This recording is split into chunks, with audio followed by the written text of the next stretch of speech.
Ivavaka isika rehetra dia misaotra anao indray izay ry Tompo Jesosynay eo fa nahazo ity fotoana ity ahafahana indray mandray ny teny avy aminao. Dia misaotra anao hatrany izay satria manakambara aminay mandrakariva ianao ary tianao ny arahanay mandeha aminao mandrakariva fa tsy andehananay amin'ny herin'ny tenanay manokana. Dia ataovy mandray izany teny izany ao am-ponay indray izahay amin'ity fotoana ity. Aminaran'i Jesosy nanaovana sanirina rangatana zavavaka izany. Amen. Risikolady malala ho aminareo rehetra ny fahasoavana sy ny fiadanana avy amin'Andriamanitra rentsika sy Jesosy Kristy Tompo. Amen. Amin'izao alahady voalohany manaraka ny Pasika izao dia ny teny arak'izay voasoratra amin'ny filazantsara araka ny Jaona no vakitsika. Jaona toko faha 1:2-4 Jaona toko faha 1:2-4 toy izao no fivakan'ny teny amin'ny anaran'i Jesosy. Rehefa afaka izany dia niseho tamin'ny mpianatra indray Jesosy teo amoron'ny ranomasin'i Tiberiasy ary toy izao no nisehony. Niaraka Simona Petera sy Tomasy izay atao hoe Didimo sy Natanaela ilay avy any Kana avy any Galilea sy ireo zanaka Zebedio ary mpianatra roalahy hafa koa. Hoy Simona Petera taminy, andeha hanarato aho. Hoy ireo taminy, andeha araka aminao koa izahay. Dia nandeha izy ka niditra an-tsampy kely ary tamin'iny alina iny dia tsy nahazo na inona akory izy. Ary noho ny fanazava ratsy ny andro dia nitsangana teo amoron-dranomasina Jesosy kanefa tsy fantatra mpianatra ho Jesosy izany. Dia hoy Jesosy taminy, anaka, manakana va ianareo? Dia namaliala izy hoe, tsia. Ary hoy izy taminy, alatsao eo amin'ny sisiny ankavanan'ny sambo kely ny aratinareo dia azo ianareo. Koa dia nalatsany izany ka tsy zakany inakarina noho ny abetsahany azan-drano. Ary hoy mpianatra izay tiany Jesosy tamin'ny Petera, ny tompo iry. Ary raha reniny Simona Petera fa ny tompo iny dia nisikinany iny akanjo ivelany fa tsy nikanjo izy. Ka nirotsaka teo an-dranomasina izy. Fa mpianatra sasany nandeha an-tsampokely ihany nisarika ny arato feno azan-drano fa tsy lavitra ny tany izy fa tokony ho 200 akiho ihany. Raha niakatra teo an-tanety izy dia nahita afinarina teo sy azan-drano teo ambonin'ny afo, teo amboniny ary mofo. Ary hoy Jesosy taminy, analao azan-drano amin'ireo vao azonareo ireo. Dia niakatra Simona Petera ka nosariany ho an-tanety ny arato feno azan-drano vaventy 350 ary na be dehibe tahaka izany aza izy dia tsy tritra ny arato. Hoy Jesosy taminy, avy sakafo. Fa tsy nisy mpianatra sahy nanontany azy hoe, iza moa ianao? Satria fantany ihany fa ny tompo izy. Ary tonga Jesosy dia nandray ny mofo ka natolony azy dia vao ny azan-drano indray. Izany ny fanonteniny nisehon'i Jesosy tamin'ny mpianatra rehetra fa nitsangana tamin'ny maty izy. Amen. Velona Jesosy, eny efa nitsangana tokoa izy. Mbola ao anatin'ny vanim-potoanan'ny Pasika fitsanganan'i Jesosy isika izao. Ny tamin'ny heriny dia ny fitsanganan tsotra fotsiny jerena fa eto dia manomboka mampiseho indray izy hoe tena nitsangana tokoa. Mampiseho pirofo zany izy hoe mitsangana. Fantatsika tsara zao ny nataony tamin'ny Tomasy le nanehoan'ny tanany. Dia androany indray izy dia mampiseho izy fa tena afaka misakafo, tena mihinana, tsy tahaka ny matotoa. Dia nasehon'ny mpianatra izany. Ny mpianatra nefa dia izao mbola mitoetra ao anatin'ny fisalasalana sy ny tsy finonana ny fiankinana amin'ny herin'ny tenany mandrakariva. Indrindra Jesosy hoe raha misaraka amiko ianareo dia tsy mahay manao na inona na inona. Noteneniny izany tamin'ny Tomasy rehefa tsy nino Tomasy hoe nitsangana tamin'ny maty izy dia nasehony mihitsy moa ilay tanana. Farany marina dia tokony ny vao nitenena Tomasy hoe nitsangana Jesosy dia tokony nanaiky izy tsy nila nijery an'ilay tanana. Izany hoe tokony tsy nampiasa ny maizy anazy zany izy fa nanaiky avy hatrany tampinoana. Dia ohatran'izay koa ny zavatra mitranga teto.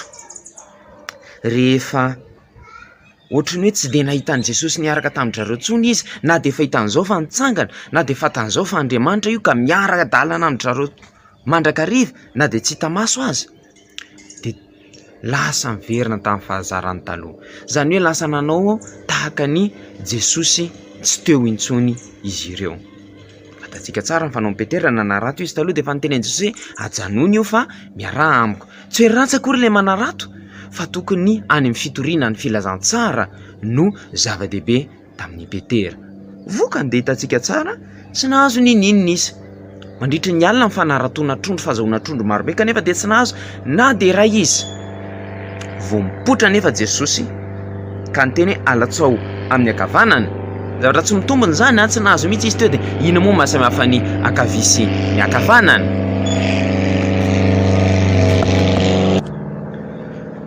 Fa vao nanaiky ny teny Jesosy izy dia nahazo trondro marobe. Inona ny dikan'izay? Rehefa manaraka amin'ny baikon'i Jesosy isika ary rehefa miankina amin'i Jesosy dia mandeha ho azy ny zavatra ataontsika. Tsy mahay manao na inona isika raha tsy miaraka amin'i Jesosy. Marina fa tsy hitantsika maso Jesosy. Marina fa ohatrany hoe tsy eo Jesosy kanefa dia eo foana izy ary miaraka amintsika. Ny mpianatra ny eritreretra teto hoe na dia nitsangana tamaty Jesosy dia tsy miaraka amin'intsony dia mandeha ho azy ny fiainany araka ny tiany. Kanefa tokony miankina amin'i Jesosy mandrakariva izy. Isika zao rehefa mandeha any am-piangonana matetika kamo rehefa tsy eo ny zokintsika na rehefa tsy eo le namantsika amin'ny taona ho any am-piangonana iny. Dia lasa kamontsika mamono sekoly alahady na misy zavatra ataon'ny sekoly alahady ohatra hoe fitsangatsangana na famonjena antsakira dia lasa kamokamontsika rehefa tsy mandeha le olona zatra miaraka amintsika. Dia tahaka an'izay koa ny eo amin'ny fiainantsika araka izany. Mila mieritreritra mandrakariva isika hoe miaraka amintsika Jesosy amin'izay ataontsika. Fa tsy hoe akory hoe rehefa tsy hita amintsika maso izy dia tsy miaraka amintsika, na hoe rehefa mitranga ny olana marobe dia hoe tsy miaraka amintsika izy. Mahereza mandrakariva resika lady malala miaraka amintsika Jesosy atsoy mandrakariva izy amin'ny zavatra ataontsika.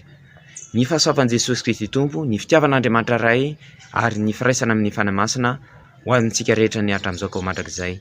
Amen. Ivavaka isika.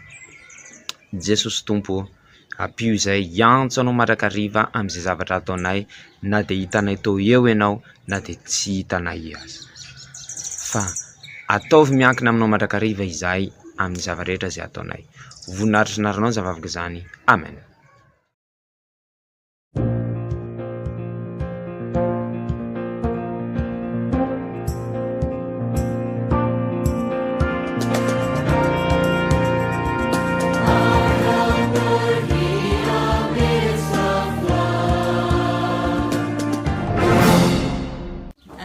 C'est une école spécialisée pour les sourds et malentendants, ici aux alentours de Thomas.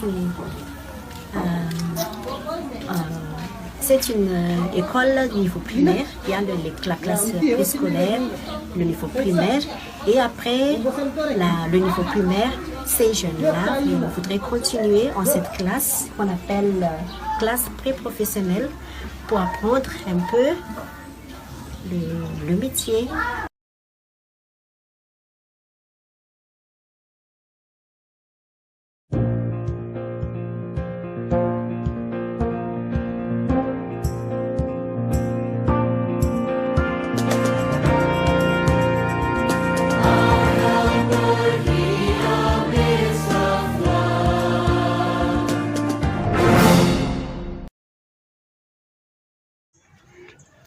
Unissons-nous à la prière. Nous te remercions, Seigneur, pour ce jour nouveau que tu nous as donné afin que nous écoutions de nouveau ta parole. Nous te remercions car tu veux toujours nous dire quelque chose. Tu as toujours quelque chose à nous dire de bien pour nous.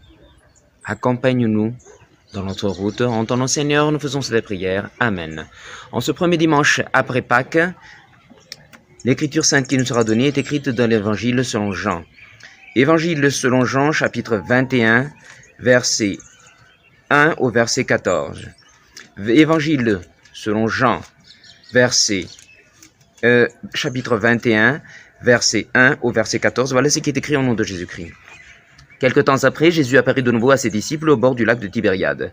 Voici comment il leur apparut. Simon-Pierre, Thomas, appelé le jumeau, Nathanaël, les fils de Zébédée, et deux autres disciples de Jésus étaient ensemble.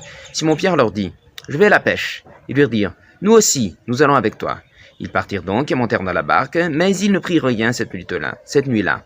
Quand il commença à faire jour, Jésus parut au bord de l'eau, mais les disciples ne savaient pas que c'était lui. Jésus leur dit alors: « Avez-vous pris du poisson, mes enfants ? » « Non, lui répondirent-ils. Il leur dit: « Jetez le filet du côté droit de la barque et vous en trouverez. » Ils jetèrent donc le filet et ne pouvaient plus le retirer de l'eau, tant il était plein de poissons. Le disciple que Jésus aimait dit à Pierre, « C'est le Seigneur !» Quand Simon-Pierre entendit ces mots, « C'est le Seigneur », il mit son vêtement, car il était déshabillé, et se jeta à l'eau. Les autres disciples revinrent en barque. En tirant le filet plein de poissons, ils n'étaient pas très loin du bord, à 100 mètres environ. Lorsqu'ils furent descendus à terre, ils virent là un feu avec du poisson dessus et du pain. Jésus leur dit, « Apportez quelques-uns de ces poissons que vous venez de prendre. » Simon-Pierre monta dans la barque, en tira à terre le filet plein de gros poissons, 153 en tout, et quoi qu'il en eût tant, le filet ne se déchira pas. Jésus leur dit, « Venez manger. » Aucun des disciples n'osait lui demander, « Qui es-tu » car il savait que c'était le Seigneur. Jésus s'approcha, prit le pain et le partagea. Il leur donna aussi du poisson. C'était la 3e fois que Jésus apparaissait à ses disciples depuis qu'il avait passé de la mort à la vie. Amen. Nous sommes encore dans la période de la Pâque. Jésus est ressuscité. Il est bel et bien vivant. Mais les disciples, même s'ils ont vu que Jésus était ressuscité, ont eu quelques doutes quelquefois. Plus exactement, ne ressentaient pas le fait que Jésus soit réellement ressuscité. Vous connaissez très bien l'histoire de Thomas. Lorsqu'on lui a dit que Jésus était ressuscité, il n'y a pas cru. Il a voulu voir la main de Jésus pour croire. Mais Jésus lui a dit, il fallait tout simplement de croire, il fallait tout simplement croire, même si on n'avait pas vu. Alors, en général, lorsqu'on ne voit pas des signes de Jésus de nos yeux, c'est difficile pour nous de croire. Or, ce n'est pas la foi. Il fallait croire immédiatement, comme pour le cas de Thomas. Et dans l'Écriture sainte que nous venons de lire, certains disciples pécheurs sont revenus dans leurs anciennes habitudes. Or, Jésus leur a dit de laisser de côté ces anciennes habitudes-là. Ce n'est pas le fait de pêcher des poissons qui est mauvais, mais le fait de revenir dans leurs anciennes habitudes alors qu'ils devraient pêcher des hommes, ils devaient répandre l'évangile. Et comme Jésus, même si Jésus était ressuscité, mais ils ne l'ont pas vu avec eux, alors ils se sont remis à faire leurs anciennes habitudes selon leur propre volonté. La preuve, lorsqu'ils ont pêché pendant la nuit, qui est le meilleur moment pour pêcher, ils n'ont rien pris. Et lorsque Jésus leur a dit de jeter le filet d'un côté quelconque, ils ont tout de suite eu des poissons. Ce qui est au fait illogique, que ça soit vers la gauche ou la droite, s'ils n'ont rien eu au moment précédent, ils ne devraient rien avoir. Et pourtant, ils ont écouté Jésus et ils ont eu des poissons. Dans notre vie quotidienne, Jésus paraît ne pas être là, puisqu'on ne le voit pas de nos propres yeux. Et pourtant, il est bel et bien là. Et il faut toujours l'appeler dans tout ce que nous faisons. Nous ne devons pas aller selon notre propre volonté. Nous devons l'appeler dans tout ce que nous faisons.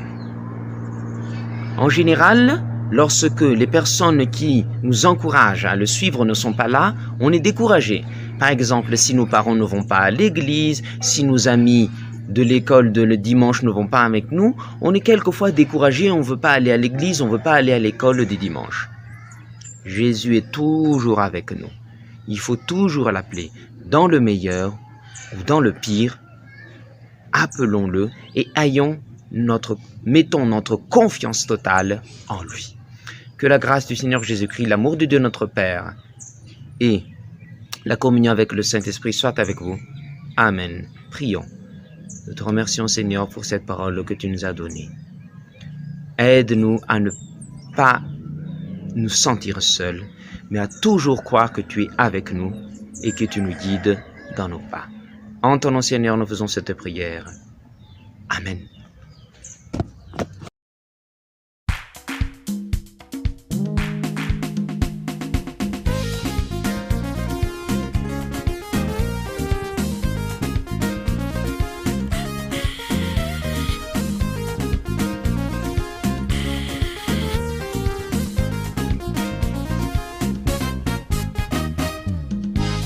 Jesus fa panumba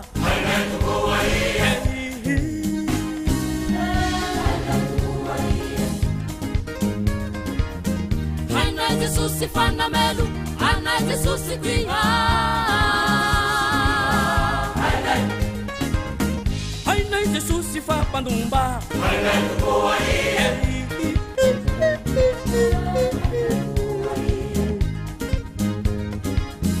ai nei Jesus fanamelo ana Jesus guia ai guia fa sadi pangafake avua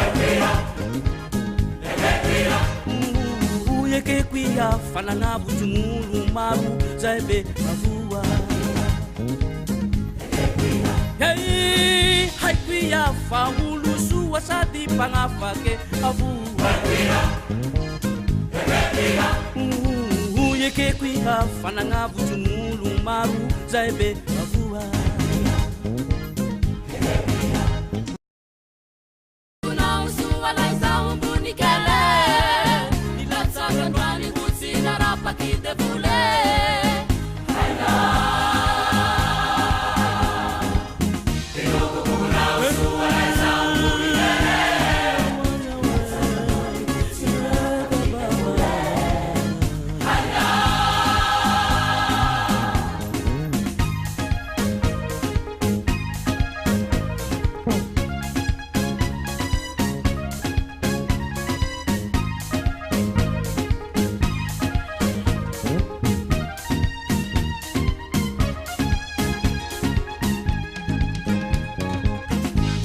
Jesus se fa pandumba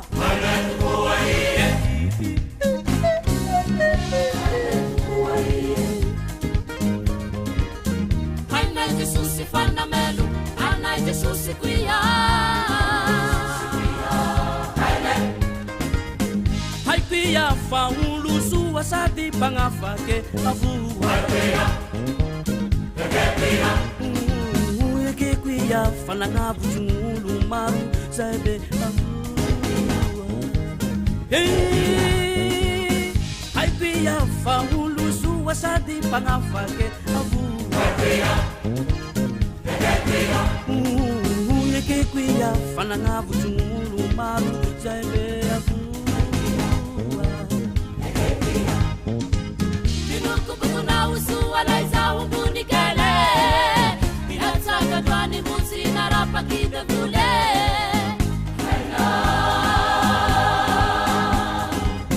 Dinuku buna usu alaiza ubunikele Bihataka twani musi narapa kide vule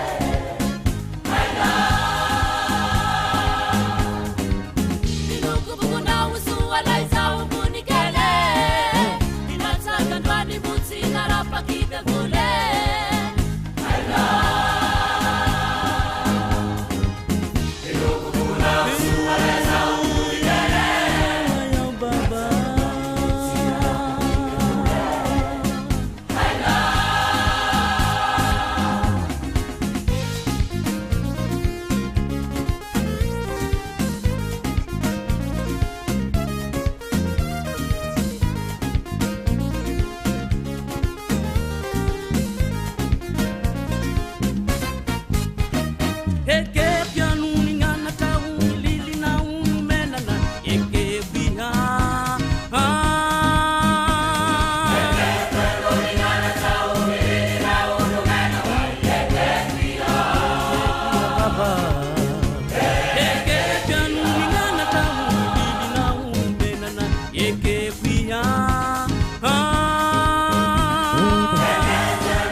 rendrarendra marobe naiza toerana hale le fireny tsy natao mba hakivy anao ola be reo tsy nandre ny filazantsara re kometezy anao ijoro itaonazy reo zendrarendra marobe naiza toerana hale le fireny tsy natao mba hakivy anao ola be reo tsy nandre ny filazantsara re kometezy anao ijoro itaonazy reo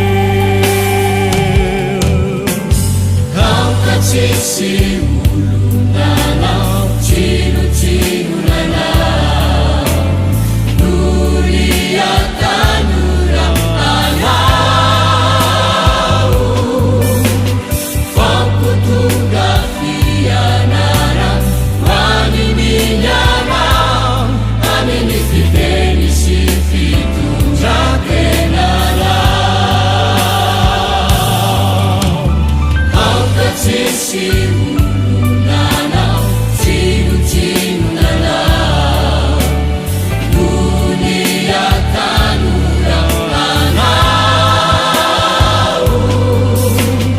fampotonga fianara maniminyana aminy filona sy ny fitiavana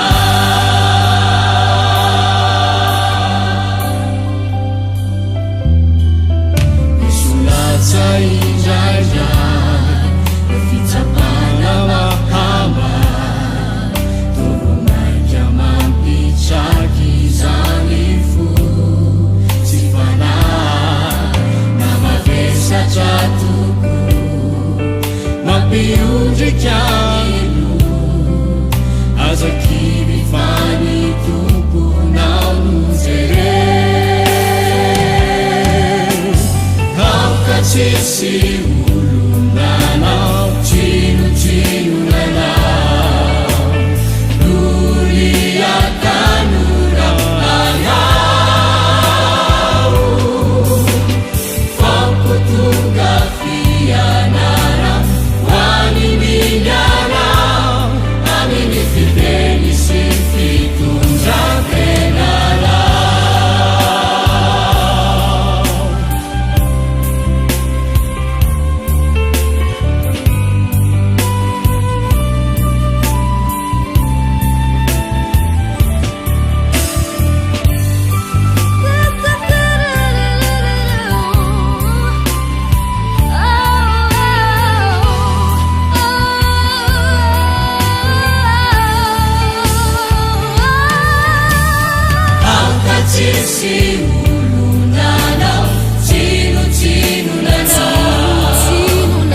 Nanjo evenity susieto itarany ngolo eka maizao lereo omeko anareo esozy avao romba monjeo eka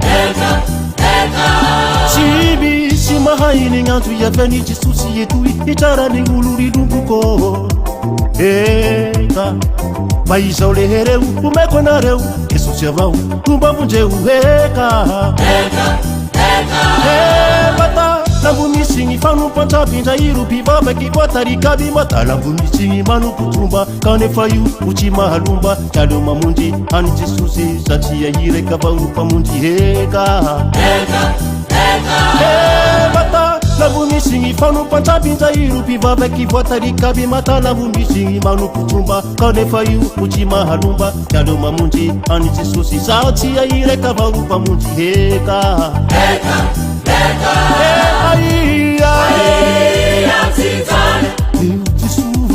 Jesus atau ambana Ekuliratiwa atau ambuni Jesus ikukua kuni Aia Anak gila itiruwa siteluwa Ngapakini pauta ngulumelu Abya Aia titana Jesus atau ambana Ekuliratiwa atau ambuni Jesus ikukua kuni Aia Anak gila itiruwa siteluwa Ngapakini pauta ngulumelu Abya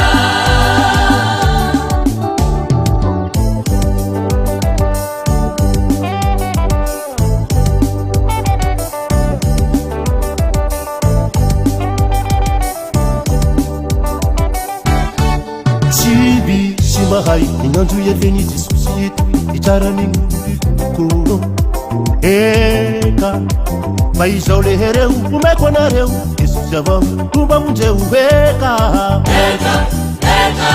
tsy misy mahainy gn'andro evenity susieto itarany ngolo rilomboko eka maizao lehereo omeko anareo esozy avao romba monjeo eka bata lambo misy gny fanompantraby indra iro bivavaky koa tarikaby mata lambo misy gny manompotromba kanefa io ho tsy mahalomba tialeo mamonjy any jesosy satria ireka avao mpamonjy heka bata lambo misy gny fanompantraby indra iro bivavaky koa tarikaby mata lambo misy gny manompotromba kanefa io ho tsy mahalomba tialeo mamonjy any jesosy satria ireka avao mpamonjy heka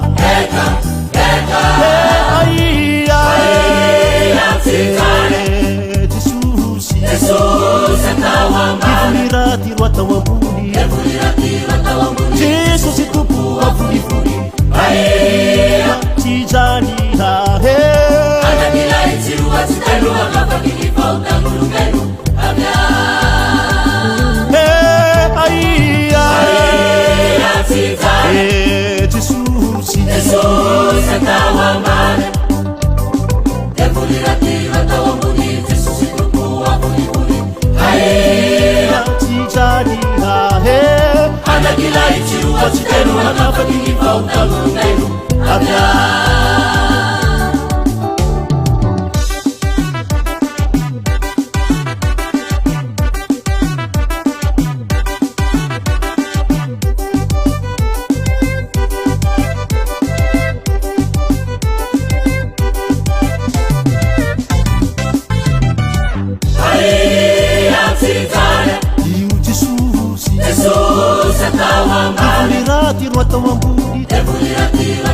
Jesus itupu afuri Aia tijani haheka Anak gila itiruwa siteluwa Ngapakini pauta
Kanadia kely indrindra aza no niandohanao dia ho lehibe indrindra no hiafaranao. Joba toko fahavalo ny andinin'ny fahafito. Radio Teny Fiainana FM 91.2.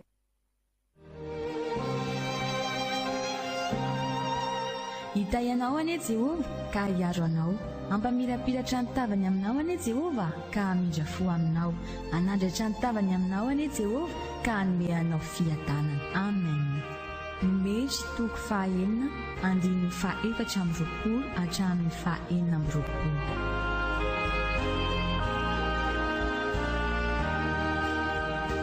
L'Éternel te bénisse et te garde. L'Éternel fasse lever la lumière de sa face sur toi et use de grâce envers toi. L'Éternel lève sa face sur toi et te donne la paix. Amen. Nombre chapitre 6, versets 24 à 26.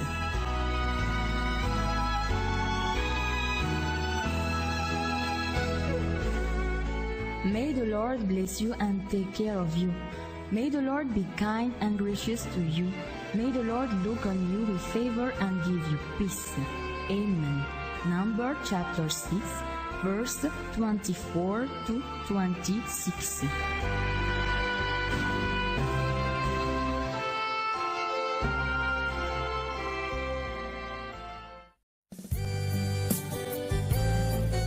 Misaotranao re mihaino radio Teny Fiainana anako. Eny re bebe a. Raisitsika amin'ny marindrefy 1.7 teboka 2 megahertz zany a. Misaotra re.